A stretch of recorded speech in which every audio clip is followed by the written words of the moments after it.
84문 같은 경우는 보통 그냥 쭉 읽고 넘어가는 경우가 많이 있죠. 그래서 어떻게 보면 85문부터는 기독론의 서문, 시작, 뭐 이렇게 아니면 86문에는 뭐 예수 그리스도를 믿는 것이 무엇인가 이렇게 나오니까 당연히 이제 기독론이다라고 보실 수도 있겠지만 기독론으로 보셔도 되지만 주로 구원의 서정 그 다음에 성찬으로 이어지는 그런 내용이다라고 여러분들이 좀 보시면 좋을 것 같아요. 그래서 85문의 내용도 보통 84문하고 같이 보든지, 그러니까 84문을 85문과 같이 보든지, 지난주에 우리가 봤던 83문과 같이 보는 경우가 있습니다. 뭐 그게 잘못했다는 게 아니고, 조금 더 저희는 이제 자세히 보기 위해서 오늘 이제 84문을 좀 함께 따로 좀 떨어뜨려서 좀 보겠습니다. 왜냐면 85문은 좀 이제 이제 그리스도와 관련된 부분으로 우리가 좀 살펴봐야 될 부분들이 있어서 오늘 내용은 84문 안에서 좀 그 문제를 해결해 보도록 하겠습니다. 자, 84문이 이렇게 나오죠. 범한 죄마다 마땅히 받을 보응이 무엇인가에 대한 내용입니다. 그래서 지난주에 저희가 이제 죄에 대한 정의를 내렸죠. 죄는 뭡니까? 뭐 하나님을 믿지 않는 것, 아니면 하나님을 떠난 것, 이런 게 이제 우리가 죄라고 표현하는 겁니다.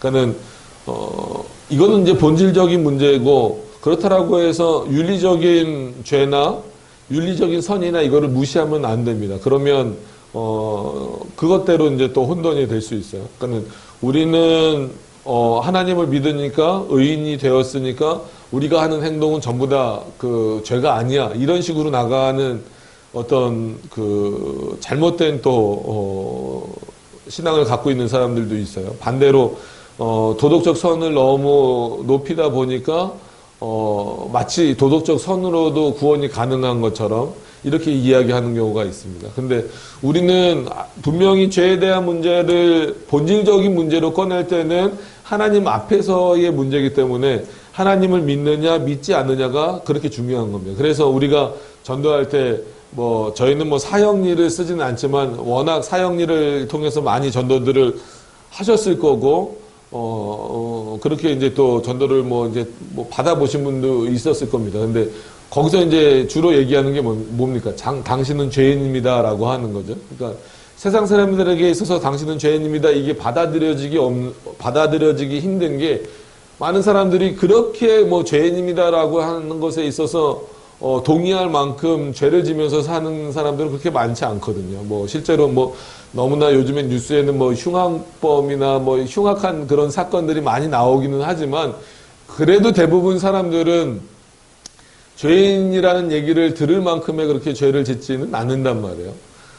그렇기 때문에 그 죄가 왜 우리가 예수 그리스도를 믿지 않는 것이 죄인가에 대해서 분명히 인식을 하면서 동시에 도덕적으로 선을 행한 것에 대해서는 충분히 칭찬해 줘야 돼요.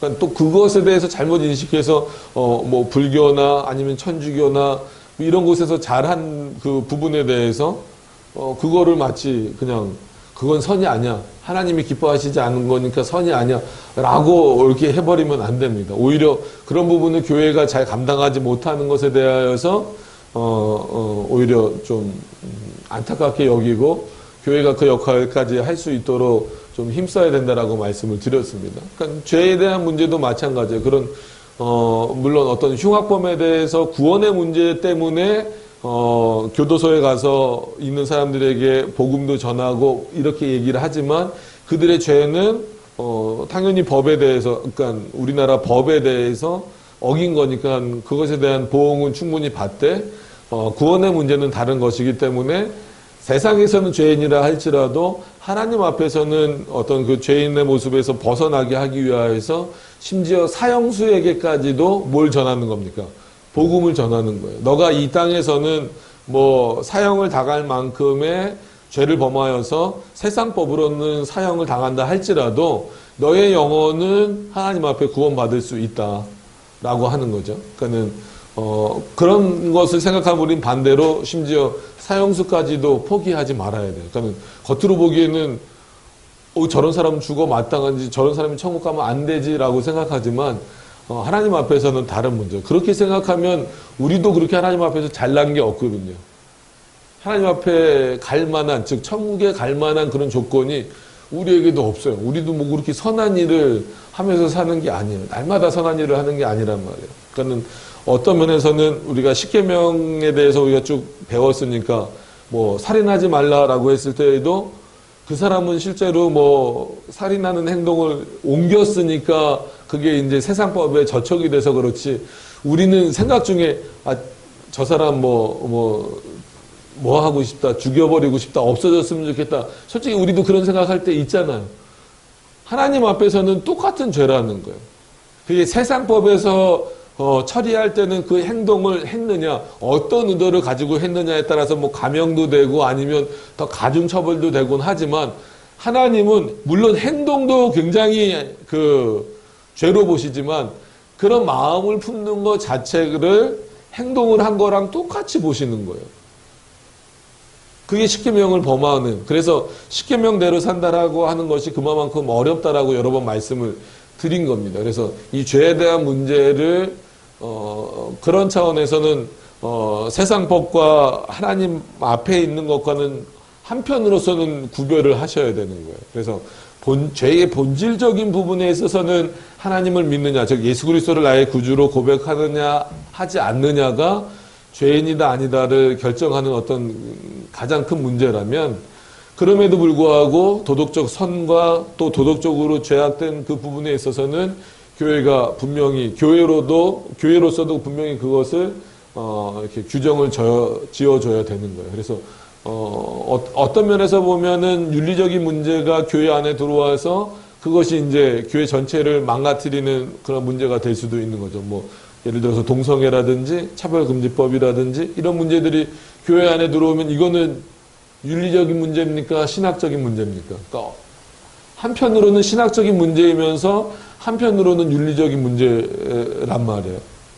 그런데 이런 것들을 다룰 때 세상에서도 뭐 그것에 대해서 이제 처벌을 하겠지만 하나님의 법에 있어서도 저촉이 되는, 이게 양쪽이 다 걸쳐 있는 문제도 있어요. 그러니까는 죄의 문제를 볼 때 뭐 이렇게 나누는 건 좀 그렇지만 하나님과 관련돼서 죄의 본질을 말할 때는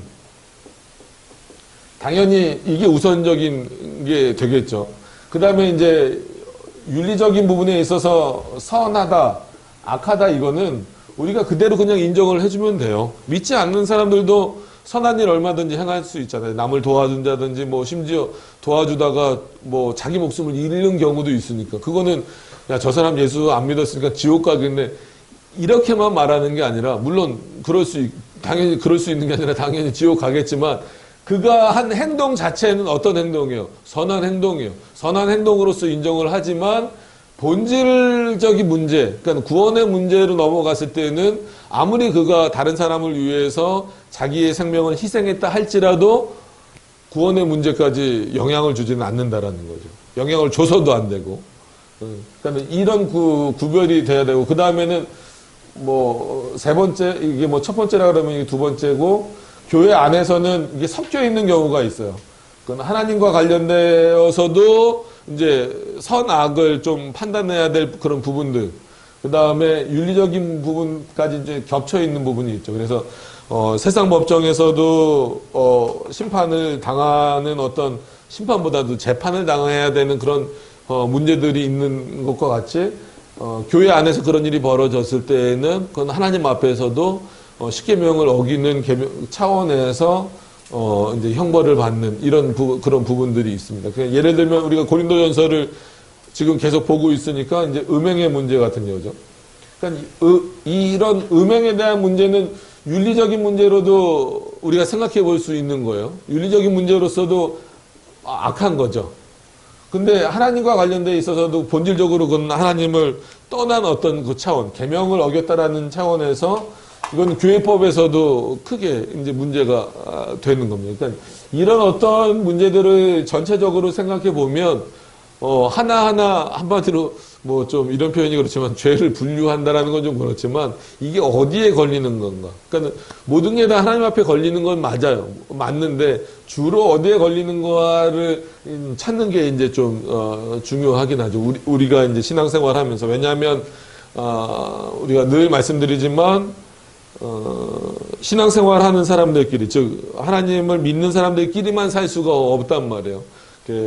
사회에서 살다 보니까 어떤 면에서는 여기에 많이 걸리는 경우가 많겠죠. 살다 보면 또 교회 안에서도 신학적인 문제를 할 때는 여기 좀 또 많이 걸릴 거고 또 윤리적으로도 뭐 그럴 수 있고 이제 이런 것들을 나눠서 보면 오늘 본문도 그렇게 쉽게 넘어갈 수 있는 것은 아닙니다. 그러니까 그거요. 범한 죄마다 마땅히 받을 보응이 무엇인가. 요것만 딱 보면 구원받을 사람 아무도 없어요. 왜냐하면 분명히 죄를 지면 어떤 죄든지 간에 그러니까 남을 미워하는 죄든지 아니면 질투하는 죄든지 아니면 그것을 그냥 마음속으로만 갖고 있는 거예요. 시기하는 마음이나 미워하는 마음을 표출하지 않고 마음속으로만 갖고 있어도 하나님 앞에서는 죄가 된다라고 했어요. 그것에 대한 보응도 있단 말이에요. 그리고 실제로 그런 행동을 했어요. 교회 안에서건 아니면 뭐 직장 안에서건 뭐 가족끼리도 그럴 수 있으니까 가족 안에서건 그런 일을 했을 때에도 하나님 그런 죄에 대한 보응을 내리신다라고 했을 때에는 이거를 이런 어떤 구별점을 생각하지 않고 죄의 문제로 바로 접근해 버리면 구원의 문제랑 막 엉켜버리는 거예요.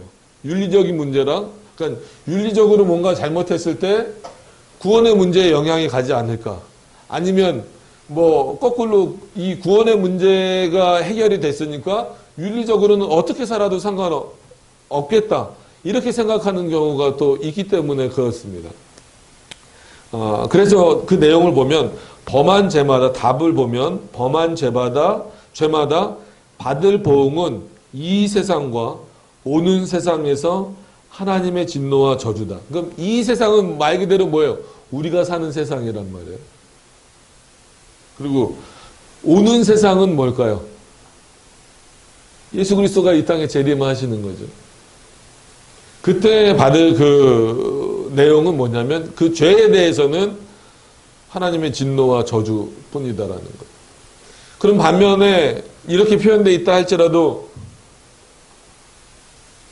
그리스도인들은 그럼 여기서 그리스도를 믿지 않는 사람들하고 그리스도를 믿는 사람들하고 구별을 해보면 이 사람들은 이 땅에서도 죄의 보응을 세상법과 상관없이 하나님으로부터도 당연히 받습니다. 어떤 형식으로든지 받아요. 그래서 성경에 여러분 그런 표현 있잖아요. 양심에 화인 맞은 자다라고 했을 때 그거는 어떻게 보면 하나님께서 그렇게 그의 마음을 그렇게 강팍하게 하시는 거예요. 그래서 우리가 로마서에서도 늘 근거해서 보면 내가 긍휼히 여길 자를 어떻게 한다? 긍휼히 여기고 내가 강팍하게 할 자를 강팍하게 한다라고 하는 거예요. 그래서 물론 거기에 이제 예로 들여지는 인물이 바로 구약의 바로 왕이잖아요.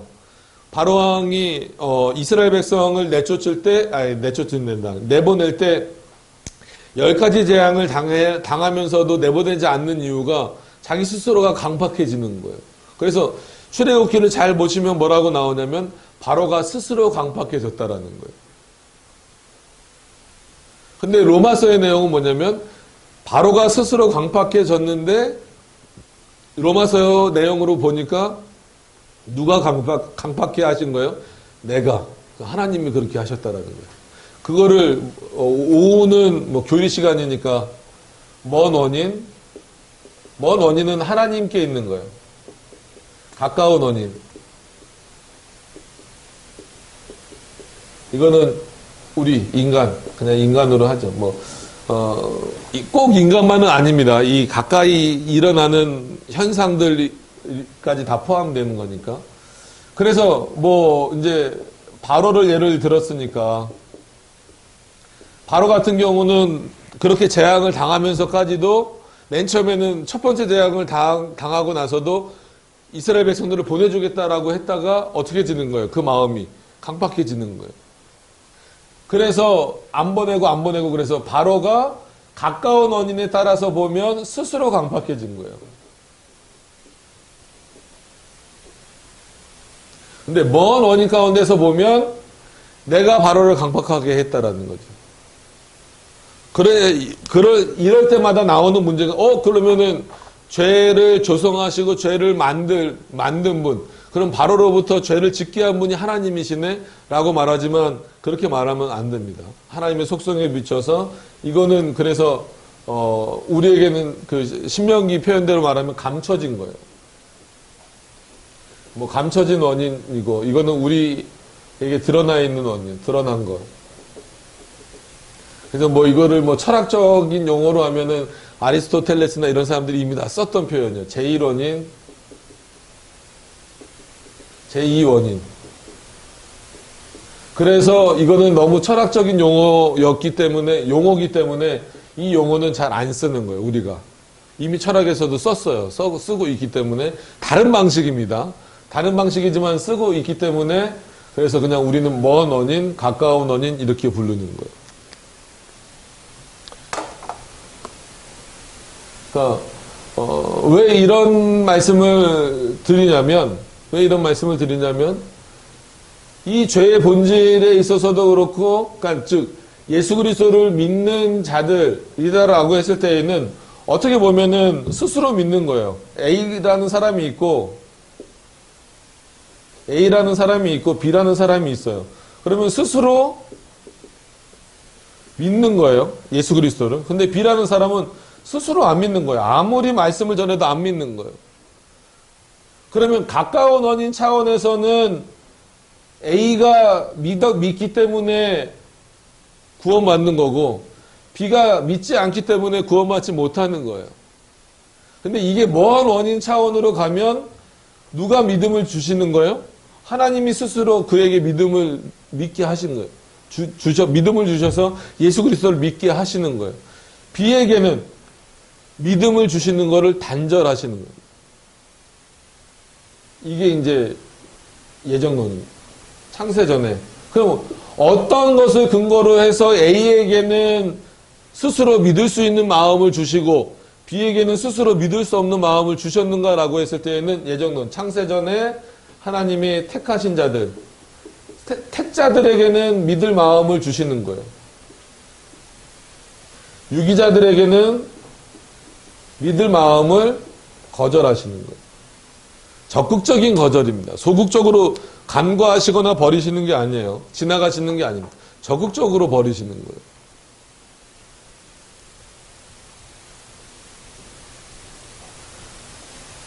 그러니까 이렇게 설명을 하더라도 죄의 문제가 솔직히 속 시원하게 해결되지는 않아요. 그래서 이왕 어렵고 헷갈리시고 그런 김에 더 말하면 어거스틴이라고 하는 사람은 이런 표현을 쓰면서 뭐라고 말하냐면 하나님을 죄의 조성자라고만 말해도 이단이다 이거예요.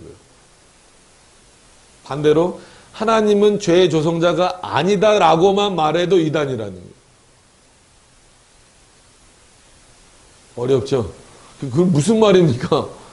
그때는 철학적 사고를 워낙 많이 할 때여가지고 아니 그러니까 죄를 만드셨다 그래도 이단이고 죄를 만들지 않으셨다 그래도 이단이고 그럼 뭐 어떤 차원이냐라고 했을 때는 하나님이 왜냐하면 이사야서에서 보면 내가 악도 지었다라는 표현이 나오기 때문에 그래요. 거기서 우린 악이라고 나왔지만 언어상 살펴보면 그건 죄예요, 죄. 내가 죄도 지었다. 그래서 그것을 문자적으로 딱 해석을 하는 사람들이 있기 때문에 어거스틴이나 칼빈이 그런 표현을 쓰는 겁니다. 아니요. 아무리 그렇게 나와 있다 할지라도 하나님을 죄의 조성자로 만들면 안 돼요. 하나님은 하나님은 죄를 만드시진 않으셨지만 그 죄가 만들어지도록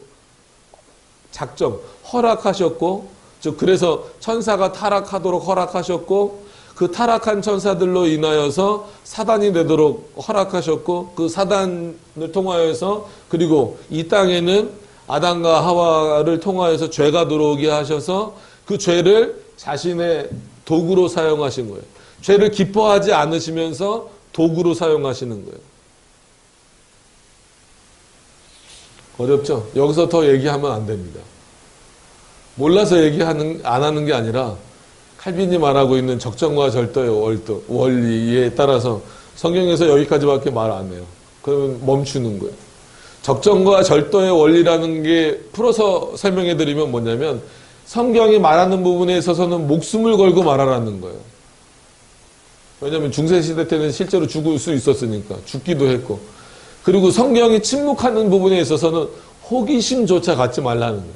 그러니까 사람은 다 호기심이라는 게 있잖아요. 호기심이라고 포장은 했지만 결국은 뭐예요? 못 믿겠다라는 거죠. 안 믿어진다라는 거죠.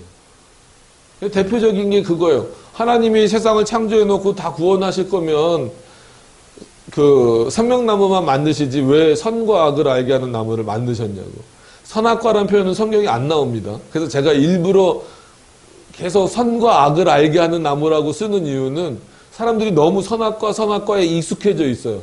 여러분 선악과라고 성경에 어디 찾아보세요. 한 군데도 안 나왔어요. 선과 악을 알게 하는 나무예요.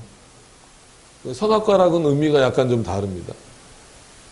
그래서 선과 악을 알게 하는 나무 자체를 안 만들면 되지 않았습니까? 그게 하나님께 따지는 거예요. 로마서 9장 초반에 나오는 것처럼 너희가 왜 하나님께 힐문하면서 따지느냐? 내 마음이지. 여러분 창조주 하나님의 마음이에요. 여러분들도 여러분들 마음이 있잖아요. 여러분들 마음대로 하고 싶은 부분이 있고 그 영역이 있잖아요. 그래서 누가 그 부분에 대해서 말하면 이건 내 마음이지. 예를 들어서 오늘 점심 카레 맛있게 잡수셨나요? 별로 맛이 없으시네. 두 분만 대답해. 예. 근데 만약에 카레를 한 그릇 먹고 싶은데 옆에서 더 먹으라고 내 의지랑 상관없이 확 갖다 더 넣어주면 물론 그 마음은 알겠지만 어때요? 겉으로 표현을 못하더라도 속으로 더 먹고 말고는 누구의 영역인데?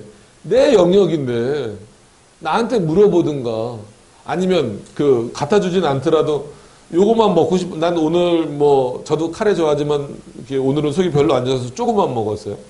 그럼 요만큼만 먹었는데 계속 옆에서 더 먹어라 그러면 어떤 생각이 들어요? 더 먹고 안 먹고는 그거는 누구 영역이라는 거예요? 내 영역인데 왜 한마디로 당신이 간섭하느냐 이런 차원으로 인간은 가잖아요. 그러니까 사람조차도 자기 영역이 있다라고 생각을 하면서 거꾸로 하나님의 영역에 대해서는 생각을 못하는 거예요, 사람들이. 하나님은 얼마나 크실까? 인간도 자기 영역이라고 말하고,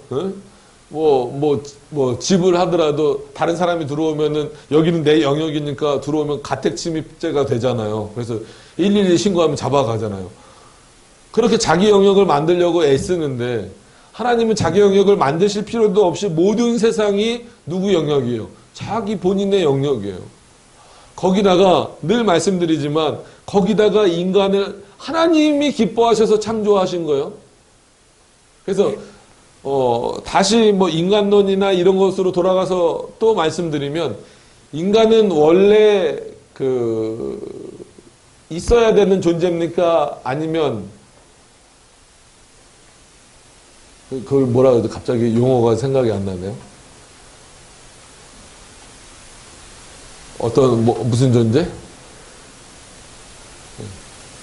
맞아요. 인간은 필연적인 존재입니까? 아니면 필연적이지 않은 존재입니까?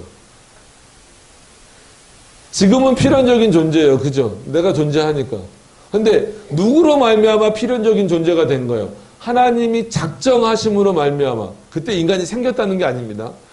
그럼 하나님이 작정하시기 전에는 인간이란 존재 자체가 없어요. 그리고 우리가 이 땅에 실제로 창조되기 전까지는 하나님의 작정 안에만 있는 존재예요. 하나님의 생각 가운데만 있는 존재란 말이에요. 우리는 영원 선제설이 아니라 영원 창조설이니까. 그러면 누구에게 다 귀속될 수밖에 없어요. 믿건 안 믿건 다 하나님에게 귀속될 수밖에 없는 존재란 말이에요. 근데 사람들은 자기 영역을 만들어요. 그것부터가 죄예요. 어떤 면에서 보면. 그래 놓고선 우리의 논리와 우리의 기준으로 이해가 안 된다고 하나님께 따지는 거예요. 죄의 조성자냐 아니냐 감히 하나님께 따지는 거예요. 하나님이 죄의 조성자면 어떻게 할 거예요? 따질 거예요. 가서 왜 죄를 만드셨냐고 말할 수 있어요? 솔직히 그럴 수 없습니다. 하나님이 죄의 조성자라 할지라도 우리는 그럴 수 없는 존재예요. 왜? 하나님이 죄의 조성자라 할지라도입니다. 이거 잘 들으셔야 돼요. 김병성 목사는 하나님을 죄의 조성자로 말합니다라고 하면은 졸다가 들으신 거예요. 할지라도입니다. 죄의 조성자라 할지라도 우리는 그 죄로부터 누구를 통해서? 예수 그리스도를 통해서 구원 받았잖아요. 그럼 더 이상 할 말이 없는 존재예요. 근데 하나님은 죄의 조성자도 아님에도 불구하고 사람들은 자기의 논리에 부딪힌다라고 해서, 그래서 여기서 또 한번 우리에게 이제 익숙한 걸로 예를 들어야 되니까 짱키우스가 그 얘기를 한 거죠. 인간의 이성과 성경이 충돌될 때는 뭐를 버려라? 인간의 이성을 버려라. 그러지 않으면 이거 갖고 계속 고민하고 결국 하나님 떠나게 되는 거예요. 여러분 독일의 철학자 중에 칸트 있잖아요. 이마누엘 칸트도 기독교 집안이었잖아요. 그 사람이 뭘 증명하려고 했어요? 아까 말씀드렸던 김영규 교수님은 고등학교 때 칸트 책을 읽으셨대요. 고등학교 때 칸트 책을 그냥 읽는 것도 상당히 어렵습니다. 그죠? 무슨 말인지 이해가 안 돼요. 근데 번역이 그때 잘 안 됐을 때여서 독일어로 칸트 책을 읽으셨대요. 고등학교 때. 도대체 하나님이 왜 그분에게만 그러니까는 기독교 집안이란 말이에요. 여러분 칸트도 그 당시엔 또 대부분 또 그럴 수밖에 없어요. 유럽의 배경에서는 대부분 기독교 집안일 수밖에 없어요. 그래서 신존재 증명이란 걸 하려고 그러잖아요. 그래서 많이 들어보셨죠? 칸트가 이제 이성을 가지고 논리를 펴나가는 것은 뭐가 있어요? 순수 이성 비판, 실천 이성 비판 이런 게 있잖아요. 있어요. 그 다음에 그걸 가지고 신존재 증명으로 가서 존재론적 차원에서 뭘 한번 증명해 보겠다는 거예요. 신을 증명해 보겠다는 거죠. 그래서 형이상학, 형이하학 이런 논리를 펼쳐내는 거죠. 근데 그게 전부 다 걸리는 내용들이 이런 부분에서 꼭 죄의 문제뿐만이 아니라 하나님의 존재를 설명하는 데 있어서 이런 부분들을 설명하기 어려운 거예요. 왜? 아무리 공부를 많이 하고 언어를 많이 알아도 근본적으로 이런 문제가 해결이 안 되는 거예요. 죄의 문제가 들어왔어요. 죄가 있어요. 하나님이 그 죄를 벌하신다라는 거예요. 그렇게까지는 이해를 하겠어요. 근데 이 죄가 어디서부터 들어왔냐는 거예요. 죄가 어디서부터 들어왔냐는 거예요.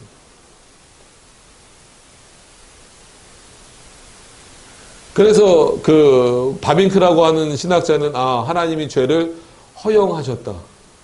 그래서 죄의 허용적 작정이라는 표현을 써요. 점점 이제 눈을 감는 분이 많이 계시는군요. 근데 칼빈 같은 경우는 아니다. 하나님은 뭘 허용하시는 분이 아니다. 우리가 쉽게 말하면 축구 경기 할 때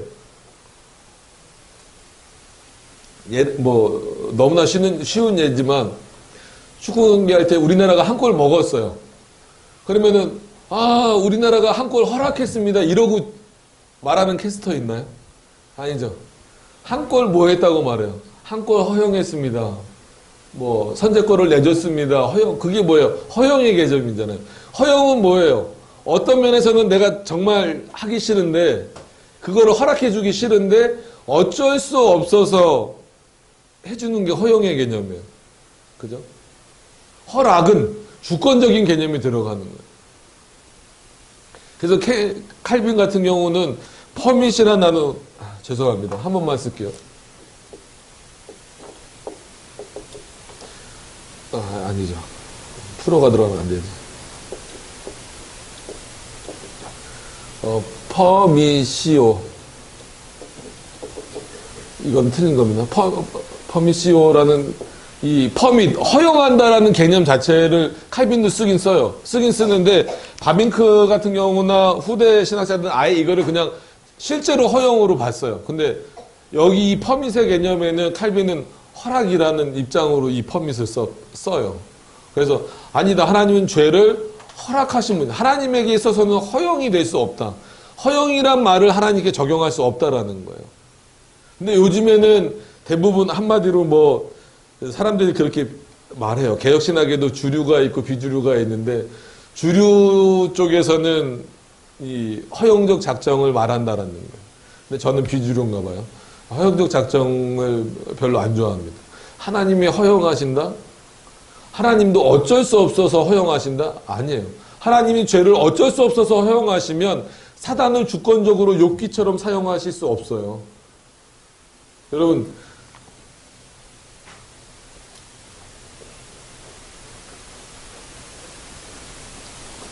잘 안 지워져. 욥기의 구조가 그래서 참 어렵기도 하면서 중요한 내용이에요. 제가 이렇게 한번 쓸까요? 몸이 두꺼워갖고 일로 잘 안 서져. 욥이 있어요. 잘 보세요. 왜 허용이란 말이 어색하냐면 이거를 뭐 이제 신학자들마다 좀 다르게 표현하긴 뭐 하나님의 어전회의다, 뭐 하나님의 하늘의 천상의 회의다, 뭐 이런 표현을 많이 쓰는데 어쨌거나 그 하나님이 계신 곳에 여긴 분명히 우리는 삼위일체 하나님입니다. 하나님이 계신 곳에 누구도 같이 있었어요. 사단도 같이 있었어요. 이걸 또 성령으로 볼라. 그냥 사단이라고 쓸게요.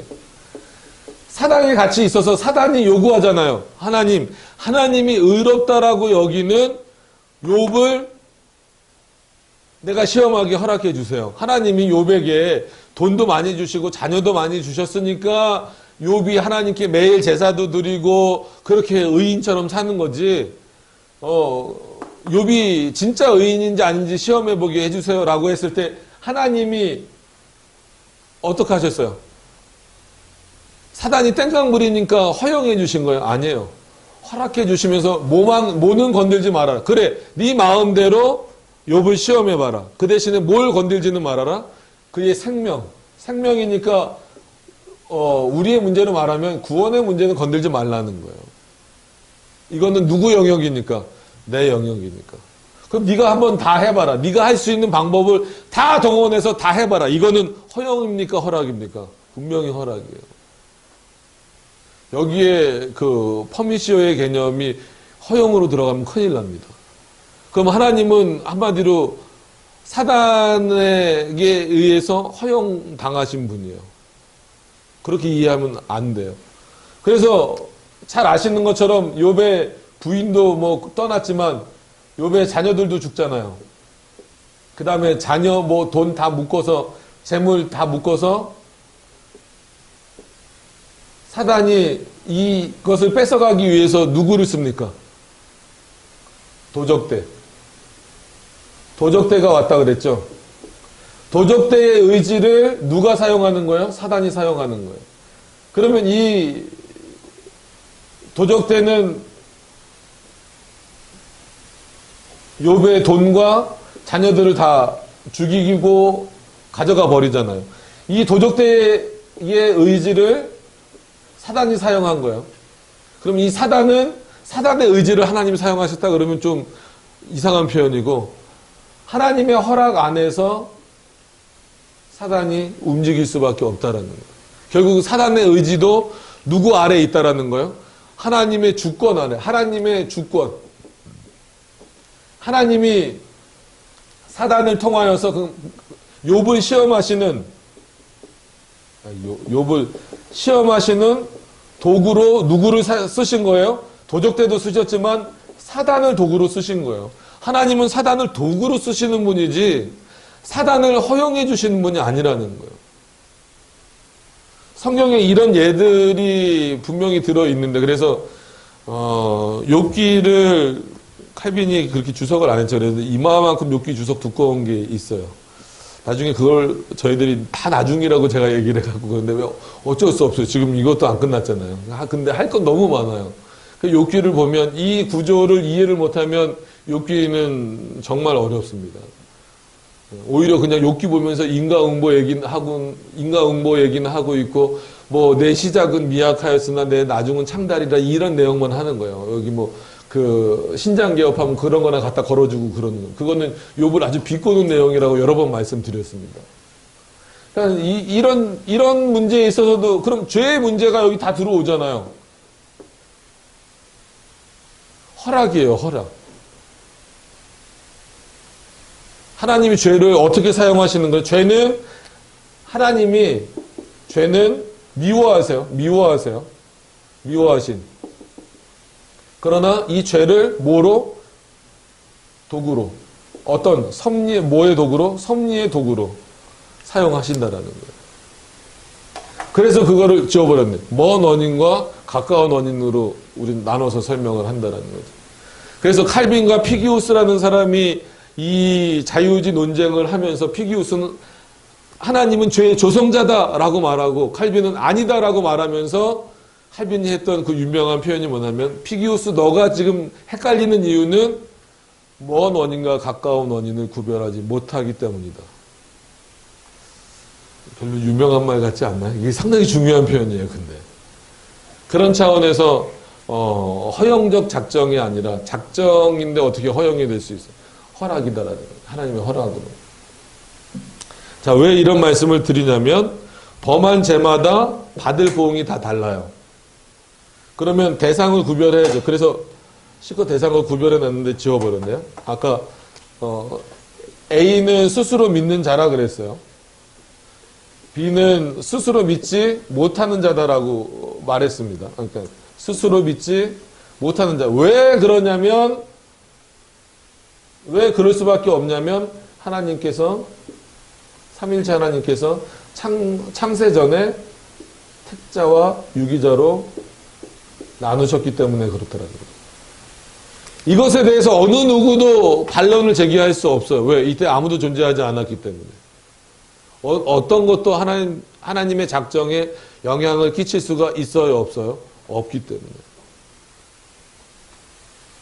그래서 저희는 타락 전 선택선입니다.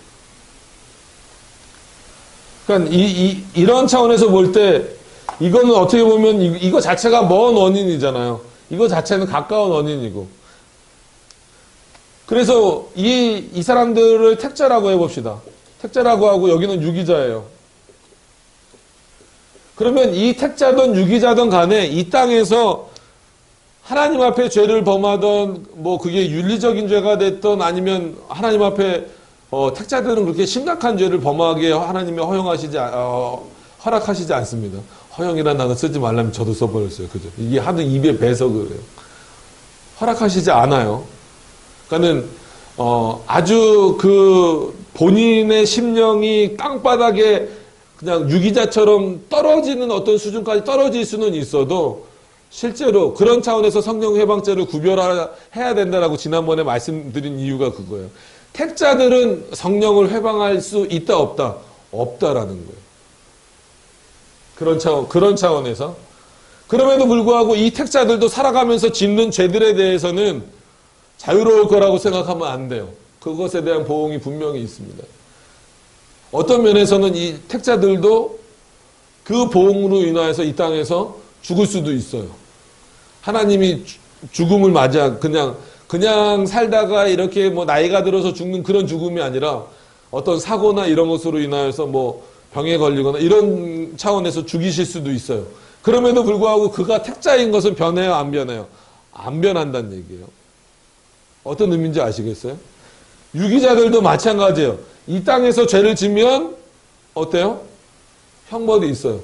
그리고 선을 행하면 도덕적인 선을 행하면 그것에 대해서도 하나님이 일반 은총 가운데 그에게 부어주시는 내용은 분명히 있단 말이에요. 그럼에도 불구하고 이 사람이 지옥에 가는 것은 이미 결정이 된 거란 말이에요.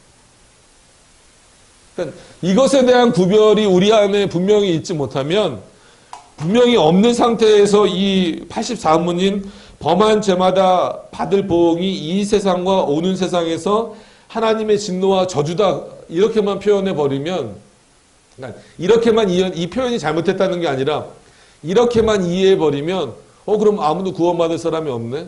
죄를 안 져야만 구원받는 거네? 근데 죄를 안 질 수 있는 사람은 아무도 없습니다.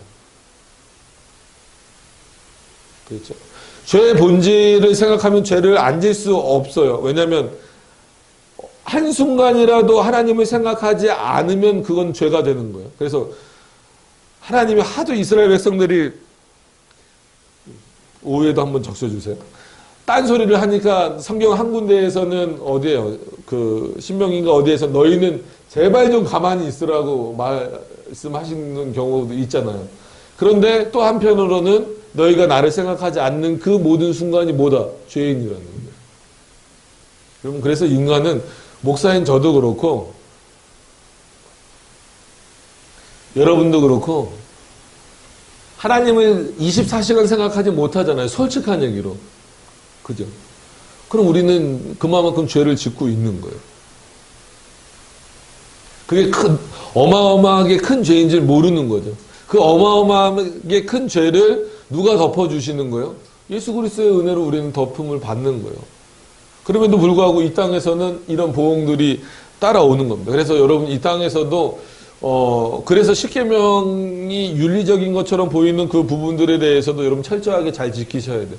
그거 어겼을 때에는 하나님이 그것에 대한 마땅한 보응을 당연히 내리시는 거예요. 그래서 잘 구별을 하셔야 돼요. 여러분들 스스로도. 그러니까는 바울이 말한 것처럼 그리스도를 전하다가 그리고 그리스도의 뜻대로 살다가 받는 고난과 그거는 축복이죠. 어떤 면에서는. 여러분, 다른 게 축복이 아니에요. 다른 축복도 축복이죠. 당연히. 축복이, 근데 그거를 사람들이 축복의 개념으로 잘 안 넣으려고 그래요. 왜냐하면 힘들잖아요. 예수 그리스도를 믿음으로 인하여서 고난을 받게 되는 것. 이게 왜 축복이냐라고 말하지만 그게 축복이에요. 그리스도인들에게 있어서는. 그걸 축복으로 여기지 않으면 내가 그리스도인 된 것에 대해서 자랑스러워지질 않아요. 감사함으로 여겨지질 않아요. 그럼 그게 축복입니다. 그렇게 받는 어려움과 내가 죄를 범해서 하나님으로부터 받는 보응, 그게 하나님으로부터 받지만 여러 가지 도구들을 통하여서, 그러니까 사람도 도구가 될 수 있고 환경도 도구가 될 수 있는 거예요. 그렇게 도구가 돼서 받는 그 형벌과 구별하셔야 돼요. 하나님을 잘 섬기는 것 때문에 받는 고난은 얼마든지 여러분 기쁨으로 받으셔야 되지만 내가 아무리 택함받은 자였다라는 건 아니죠. 택함받은 자다 할지라도 나의 죄로 인하여서 내가 하나님을 온전히 섬기지 못하거나 아니면 그 십계명 중에 나오는 그런 윤리적인 문제들을 어기는 것으로 인하여서 하나님으로부터 형벌을 받는 그 문제는 구별하셔야 되는 거예요. 그래서 그런 형벌을 받을 때에는 빨리 뭐 하고 돌아와야 돼요? 회개하고 돌아와야죠. 지금 내 상태가 어떤가를 봐야 되는 거예요. 그러나 하나님으로 인한 그 예수 그리스도를 믿는 것 때문에 예수 그리스도의 말씀대로 사는 것 때문에 고난을 받는 그것은 감수하셔야 돼요. 기쁨으로 감수하셔야 돼요. 그러니까 이게 우리에게 있어서는 조금 이 구별점이 어렵죠. 이게 그리스도인으로 사는 게 어려운 겁니다. 세상에서 나가서 이걸 구별해내는 게 내 스스로가 그래서 분별력을 가져라, 영적인 분별력을 가져야 된다. 그러니까 무슨 그걸 또 그렇게만 말하면 자꾸 신비한 쪽으로 가요. 그게 아니에요. 그래서 결국은 이 말씀으로 돌아와야 된다는 이유가 뭐냐면 결국 하나님의 말씀이 기준이 되어야만 이게 지금 내가 받는 이 고난이 내가 받고 있는 이 어려움이 그리스도로 인한 그리스도를 잘 믿어서 얻는 고난인지 아니면 내가 하나님의 말씀대로 살지 않아서 받는 이 땅에서 받는 형벌인지 구원의 문제와 상관없이 그러니까 택자들을 먼저 얘기합시다. 택자들 하나님의 백성들을 생각할 때 예수 그리스도를 잘 믿어서 받는 고난인지 아니면 내가 택자임에도 불구하고 하나님의 말씀대로 살지 않아서 그 길에서 돌이키라는 하나님의 형벌인지 이거를 구별해야 된다는 거예요. 이거는 누가 구별해주기 참 어려워요. 그러니까 교회가 구별해주는 그거는 한계가 있어요. 뭐 권징이라는 그 부분이 있고 아무리 그 목회라 그러잖아요. 그러니까는 단순히 설교만 하는 게 아니라 여러분들의 삶도 살피고 우리가 당회나 노회나 이런 것들을 통해서 아무리 살펴도 인간은 결국은 한계가 있단 말이에요. 뭐 제가 뭐 여기서 기도한다고 뭐 누구누구 자매 누구누구 형제가 이번 주에 어떤 죄를 범했나요? 그럼 하나님이 막 여기다 대고 알려주시나요? 그런 하나님 아니거든요.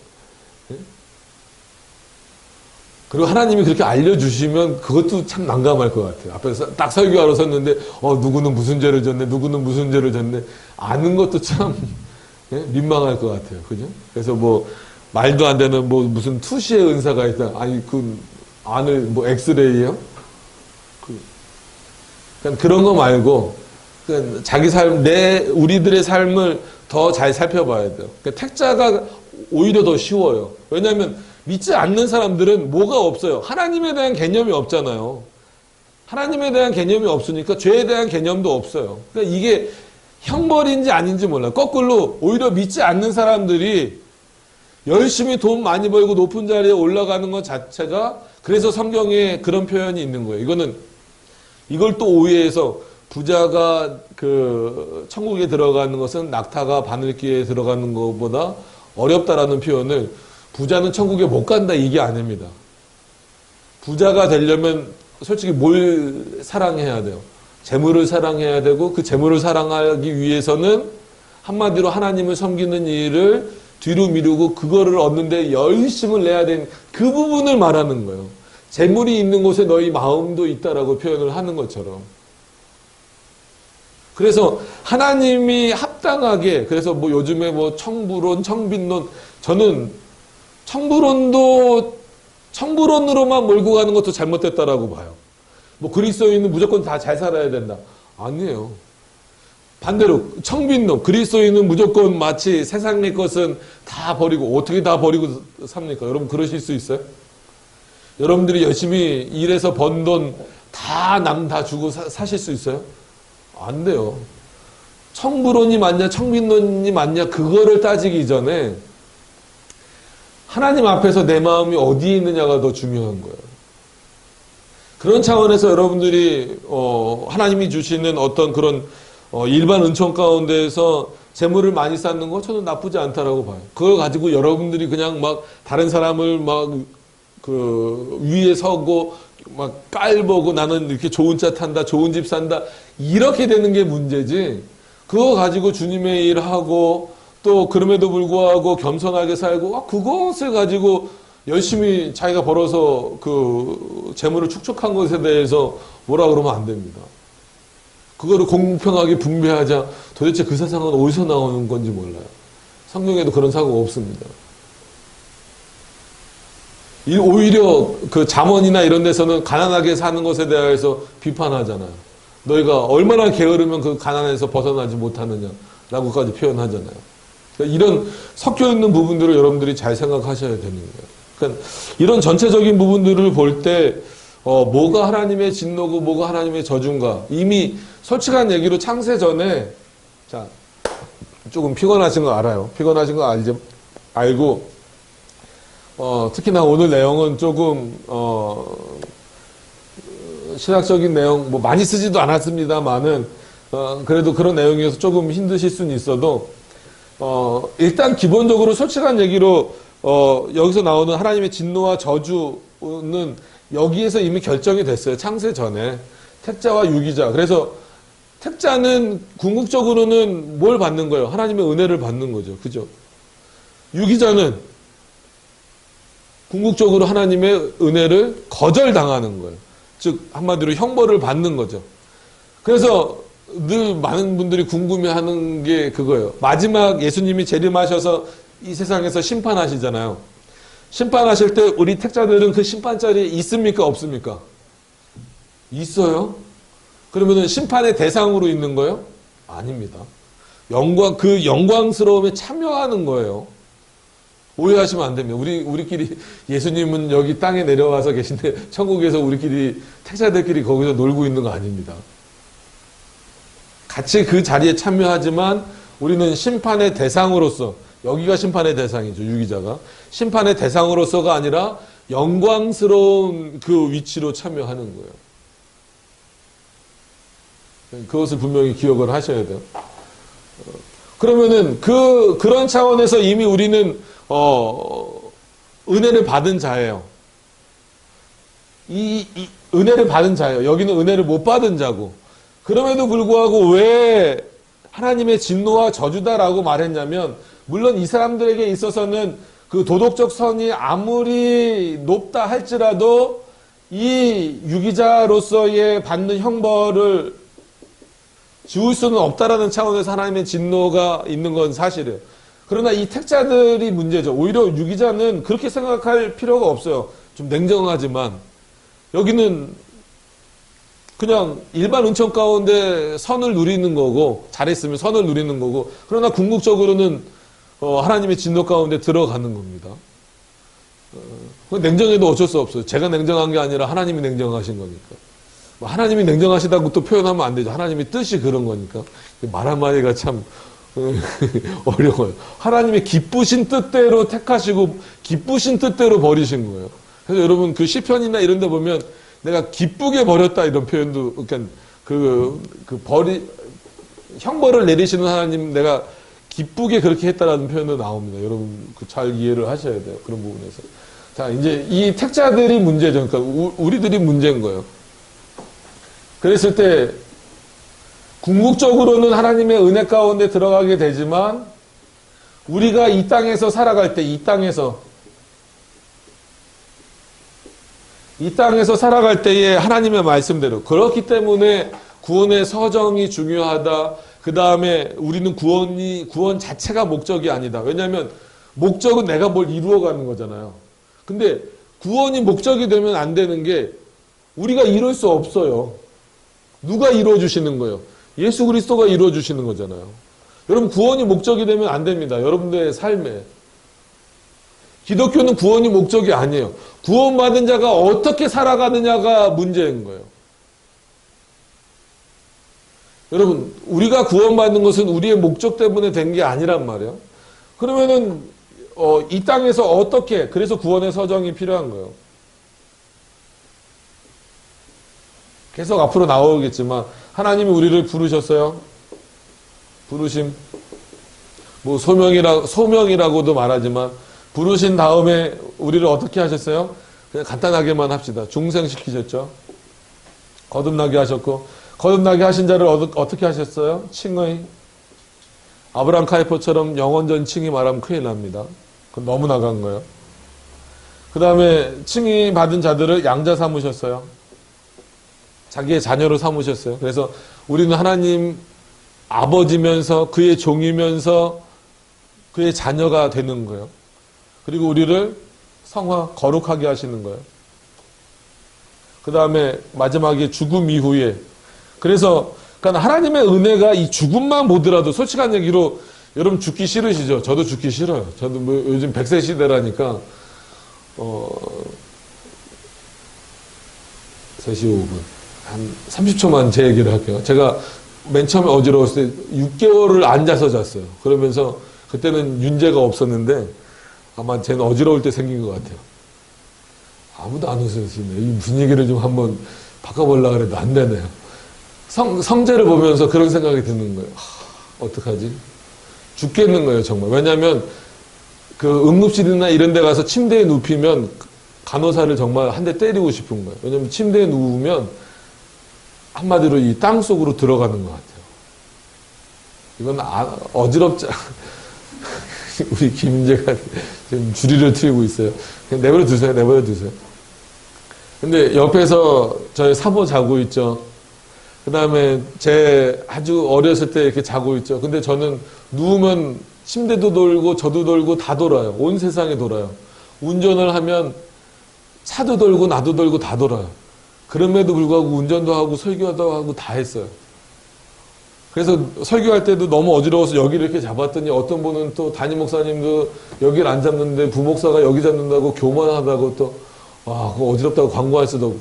그럴 때 억울한 거예요. 그럴 때 억울한. 가서 막 얘기할 수도 없잖아요. 그때 그 생각이 드는 거예요. 그리고 여기 부모님, 저희 부모님도 계시지만 부모님 보면, 야, 부모보다 앞서가는 건 불효라는데 당장 죽을 것 같고 막 미치겠는 거예요. 막 그럴 때 살려달라는 기도가 나오면서 한편으로는 지금 데려가셔도 어쩔 수 없지 뭐. 한마디로 하나님이 그래 판 여기서 접자. 그럼 접는 거예요. 제가 왜 이런 한편으로는 엄청 걱정스러워. 옆에서 아주 잘 자요. 남편은 6개월 동안 앉아서 자고 있는데 마누라는 옆에서 잘 자고 쟤는 뭐 애기니까 잘 자고 있고 다 잘 자요. 어지러운 거는 아무도 몰라요. 그 병원 가면 그래서 물어봐요. 오늘도 어지러우세요? 의사들도 몰라요. 저는 24시간 어지러워요. 그러면 의사들이 도대체 그게 뭔지 모르겠어요. 그래서 이제 저를 주로 치료하는 의사가 이제 가면 오늘은 몇이세요? 그러니까는 그 보통 1에서 10 나누잖아요. 그럼 한 3 정도 돼요. 그럼 보통 사람들이 3 정도 되면은 나 죽을 것 같아. 응급실 와야 되는 그 수준이에요. 근데 저는 3 정도가 아주 좋은 상태입니다. 1, 2는 뭔지 기억이 안 나요, 지금. 그래서 5, 6 넘어가면 좀 오늘 힘든데 7, 8 되면 야, 이거 오늘 괜찮을까? 8, 9 정도 되면 죽겠다. 근데 그때도 다 해요. 티 별로 안 나죠. 그죠? 안 난다고 해주세요. 안 나죠. 네. 근데 3 밑으로 내려가 본 적이 없어요. 지금 상태가 어느 정도면 지금 한 5, 6 정도? 조금 힘들어요.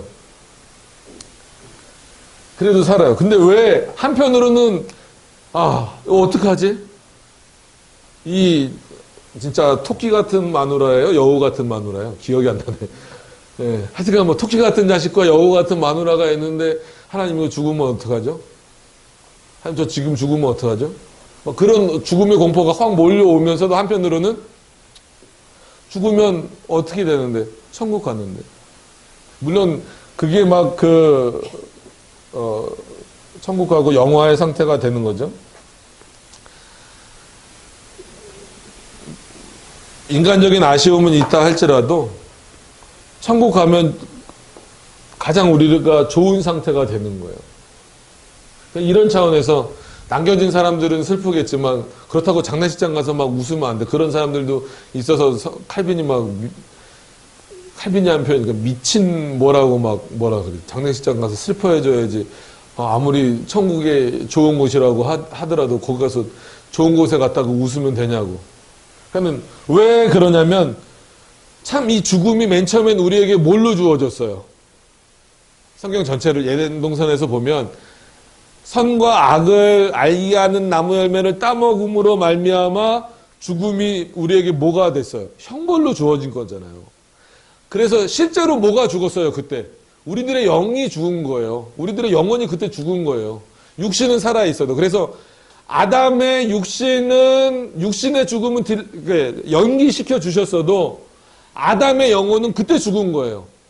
누구로 말미암아 다시 살아난 거예요? 예수 그리스도로 말미암아 살아난 거예요. 이 유기자들은 그냥 영적으로 계속 죽어 있는 거예요. 택자들은 이 구원의 서정을 통하여서 다시금 살아나는 거예요. 그리스도를 통하여서. 그래서 구원의 서정의 마지막 단계인 그 영화, 가장 좋은 상태, 아담보다도 타락 전 아담보다도 훨씬 좋은 상태로 우리를 만들어주시는 게 이 죽음이에요.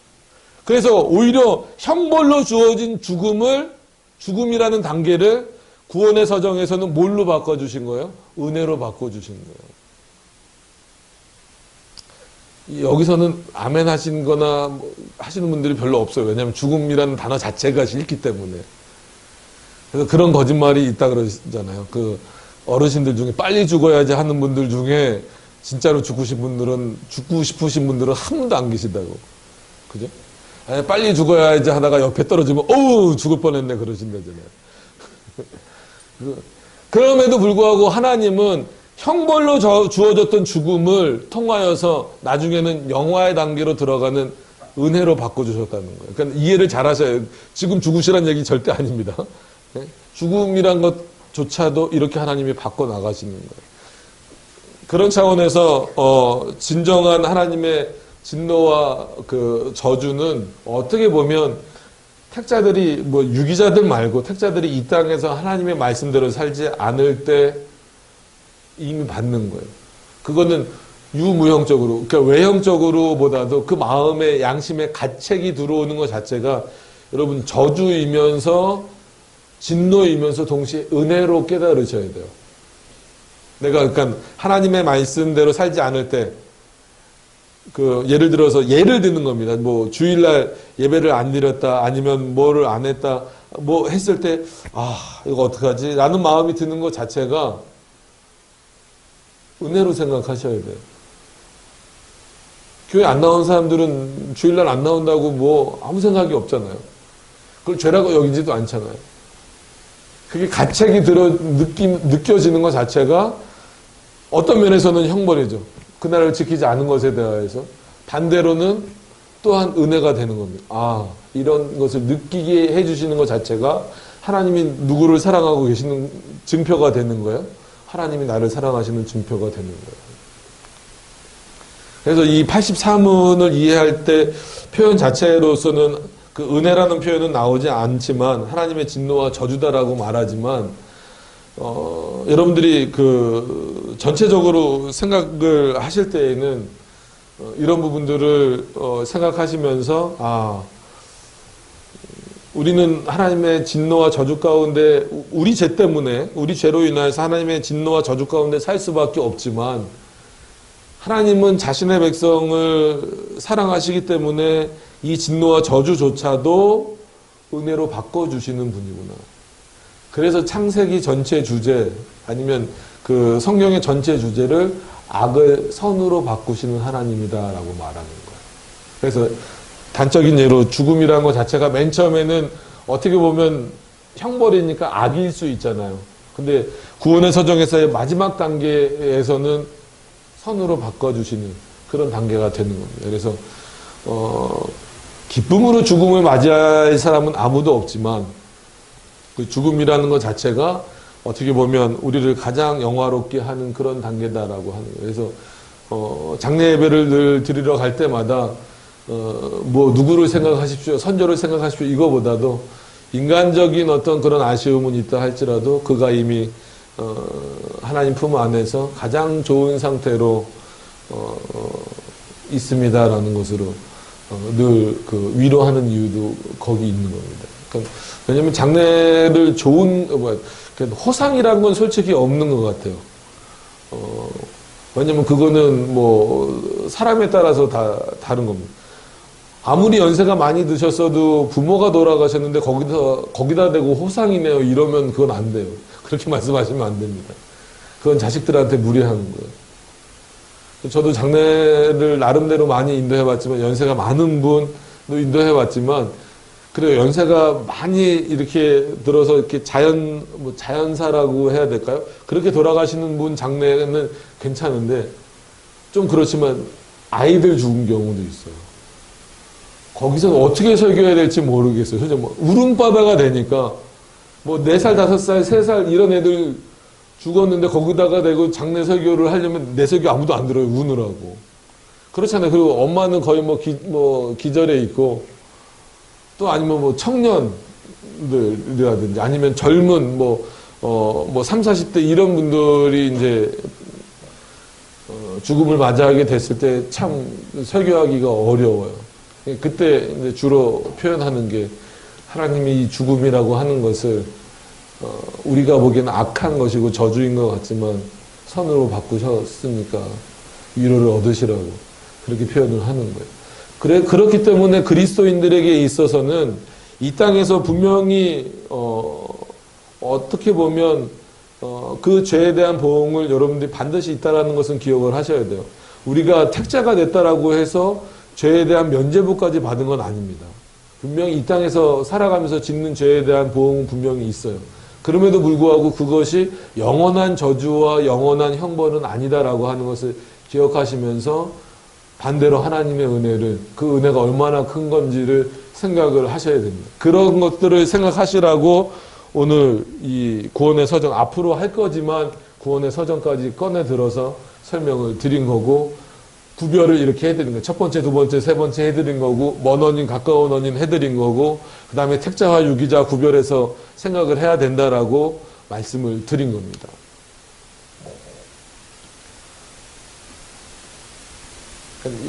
이런 부분 생각하기가 좀 어렵죠. 여기서 이제 좀 더 나가서 아까 이제 그런 논쟁이 되는 하나님이 죄의 조성자냐 아니냐에 대한 문제, 그런 문제. 그리고 일반적으로는 다 그 바빙크에 따라서 죄의 허용적 작정을 말합니다. 그러니까 그거 말하는 분들한테 잘못했다라고 또 말하지 마세요. 힘들어요. 그러니까 그렇게 말하시지 말고. 근데 여러분들이 한번 곰곰이 이런 욕기나 이런 것들을 생각해 보셔서 과연 하나님에게 허용이란 단어가 어울릴까라는 것들을 한번 생각해 보셔서 이 죄 보응의 문제를 그러니까 너무 두려워하지 마시라는 거예요. 그러니까 한편으로는 그러니까 이 양면적인 마음을 가질 수밖에 없어요. 인간이기 때문에. 구원받았다라는 그 확신이 있기 때문에 여러분 구원에서 탈락할 거다라는 두려움을 갖지 마시라는 얘기예요. 그럼에도 불구하고 그것 때문에 그러니까 나는 막 살아도 된다 이렇게 가서는 안 된다라는 거예요. 아무리 구원받은 자라도 할지라도 즉 택자라고 할지라도 이 땅에서 하나님의 말씀대로 살지 않을 때에는 심각한 어떤 그 내면의 고민과 갈등 그것도 형벌입니다. 그러니까 다른 사람에게 꼭 뭔가 보여줘야만 형벌이 아니에요. 그런 형벌을 받을 수도 있고 심지어는 죽임을 당할 이 세상에서 죽임을 당할 수도 있는 거예요. 예를 들면 쭈빙글리 같은 경우는 그럼 어떻게 설명하시겠어요? 역사상에서 볼 때. 그건 종교개혁자였는데 전투 중에 죽었잖아요. 그러면은 유기자입니까? 아니란 말이에요. 뭐 죄를 지어서 형벌을 받는 거예요? 아니란 말이에요. 그러니까 여러 가지 이 부분들을 생각을 깊이 해보셔야 돼요. 단편적으로 생각하시면 오히려 더 여러분들에게 혼란을 줄 수밖에 없는 게 뭐 여러 가지가 다 그렇지만 이 죄의 문제도 그렇습니다. 그러니까 이 참 어떻게 보면은 죄의 문제가 그리스도로 인하여서 해결함 받았다라는 것 자체가 은혜면서도 그럼에도 불구하고 이 땅을 살아가면서 우리가 그럼 어떻게 살아야 그런 하나님의 꼭 형벌을 피해서라기 위해서보다도 하나님의 뜻대로 살 것인가. 그러니까 하나님의 뜻대로 살려고 노력하는 것 자체가 형벌을 피하는 삶이 된다라고 하는 것을 여러분들이 기억을 하셨으면 좋겠어요. 그런 고민들을 많이 좀 하셔야 됩니다. 그래서 오전 설교는 뭐 설교 시간에는 고민보다도 그냥 그 내용이 뭔지 지금 우리가 어떻게 적용할 것인가를 생각하시면 되지만 오후에 우리가 이렇게 교리의 내용을 나눌 때에는 일정 부분은 좀 고민을 하셔야 돼요. 여러분들이 들으시면서 그냥 그런가 보다 이렇게 정도만 끝나시지 말고 이게 어떤 의미인가 한번 곱씹어 보시고 또 다른 책들도 한번 찾아보시고 심지어 뭐 다른 분들은 어떻게 이 부분에 대해서 표현하는가 들어보셔도 돼요. 들어보시고 그렇게 고민을 좀 하셔서 답을 얻어 나가시는 게 여러분들의 신앙을 다져 나가는데 유익을 얻으실 수 있을 겁니다. 그래서 어떤 면에서는 뭐 쉽게 설명하고 넘어갈 수도 있는 부분이었지만 고민거리를 제가 좀 더 드린 거예요. 고민거리를 드리면서 답도 뭐 어느 정도는 드렸어요. 그러니까 성경에서 말하는 답은 다 드린 겁니다. 그러니까 인간의 사고에서 나오는 답을 드릴 수는 없잖아요. 그거는 성경과 오히려 이렇게 부딪히는 면들이 있으니까. 그래서 우리 안에서 개혁주의를 한다라는 사람 안에서도 어떤 논쟁들이 있는가, 그럼 그걸 우리가 어떤 자세를 취해야 되는가에 대해서 몇 가지 말씀드린 부분에 대해서 한번 고민해 보셨으면 좋겠습니다. 그러니까 마무리 지으면 범한 죄마다 받을 보응이 이 세상과 오는 세상에 분명히 있다라는 거예요. 이것을 우리가 거절하면 안 됩니다. 이 땅에서도 여러분 죄 지으면 보응 받습니다. 택자라고 할지라도 보응 받습니다. 목사라고 할지라도 보응 받습니다. 성도라고 할지라도 보응 받습니다. 그러나 택자는 그것 때문에 영원한 형벌에 빠지지는 않는다라는 것.